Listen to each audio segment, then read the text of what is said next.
Good morning students. Today our topic is about lines and angles. If a ray stands on a line, then the sum of two adjacent angles so formed is 180 and the vice versa. देखो आपके पास एक line दी हुई है, A B is a line and a ray stands on a line. रे का नाम है आपके पास एल. ये दो एंगल बना रही है लाइन पे, एंगल 1 एंड एंगल 2. दोनों एडजेंसेंट एंगल्स मीन साथ लगते हुए कोण. दोनों एंगल्स का जो सम है तो 180 होगा. Angle 1 plus angle 2 is equal to 180. एक देखो एक बार फिर से, if a ray stands on a line then the sum of the two adjacent angles so formed is 180 and the vice versa. This property is called linear pair Exim.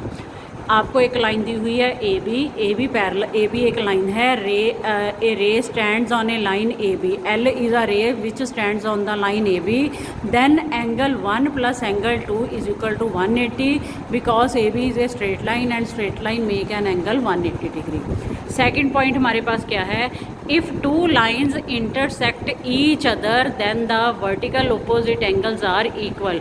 दो lines है आपके पास A B और C D, दोनों आपस पे intersect कर रही हैं ओ पॉइंट पे. दोनों आपस पे इंटरसेक्ट कर रही हैं पॉइंट ओ पर.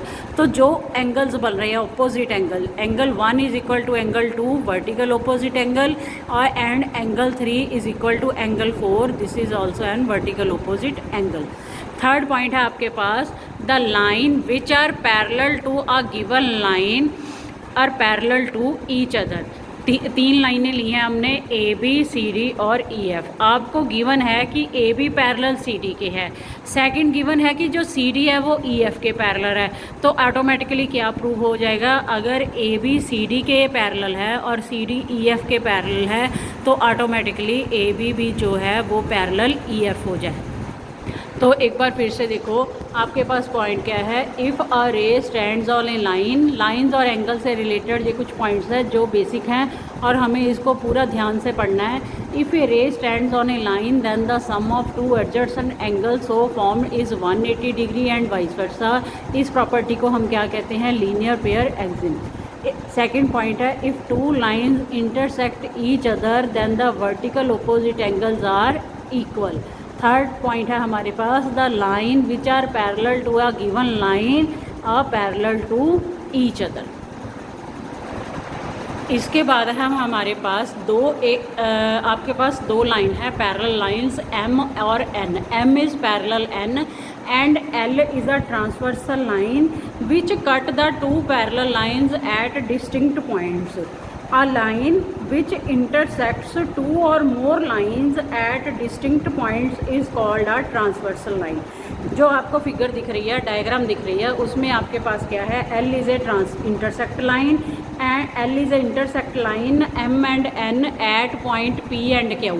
L is a transversal line which cut the two parallel lines M and N at two different points P and Q.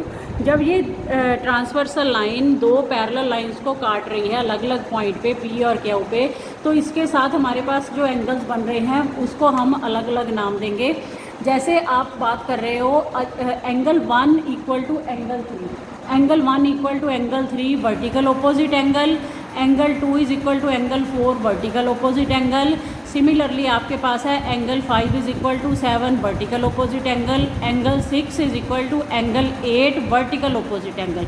आगे देखो कॉरस्पॉन्डिंग एंगल. कॉरस्पॉन्डिंग एंगल कौन से हैं, जो दोनों लाइन के angle 1 is equal to angle 5, ये angle हो गए कॉरस्पॉन्डिंग एंगल.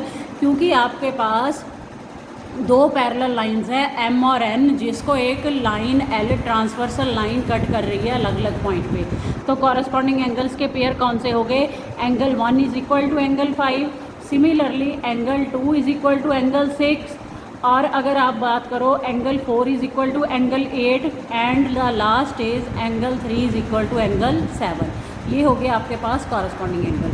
सेकंड पॉइंट है alternate interior angle. Alternate interior angle जो दो पैरेलल लाइंस के इंटीरियर पार्ट्स में बनते हैं वो आपस में इक्वल होते हैं. जैसे angle 4 is equal to angle 6 and angle 3 is equal to angle 5. ये दोनों लाइनों के बीच में इंटीरियर एंगल है. तो ये आपस में इक्वल है, इसको आप क्या बोलते हो, अल्टरनेटिव इंटीरियर एंगल। अगर हम एक्सटीरियर एंगल की बात करें, दोनों लाइनों के एक्सटीरियर पार्ट में बने हुए एंगल भी आपस में इक्वल होते हैं, जैसे angle 1 is equal to angle 7 and angle 2 is equal to angle 8।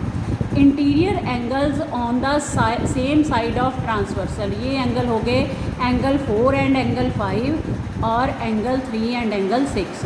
आपको डिफरेंट एंगल्स पता होने चाहिए कि कौन से एंगल्स कॉरस्पॉन्डिंग एंगल्स हैं या कौन से अपोजिट एंगल्स हैं। तो इस एग्जांपल के थ्रू मैंने यही क्लियर करने की कोशिश की है कि दो पैरेलल लाइनों को जब कोई ट्रांसवर्सल लाइन अलग अलग पॉइंट पे काटती है तो जो एंगल्स बनते हैं उनको वो कैसे कॉरस्पॉन्डिंग एंगल्स हमारे पास इक्वल होंगे, या वर्टिकल अपोजिट एंगल इक्वल होंगे, या अल्टरनेटिव एक्सटीरियर एंगल्स और अल्टरनेटिव इंटीरियर एंगल्स।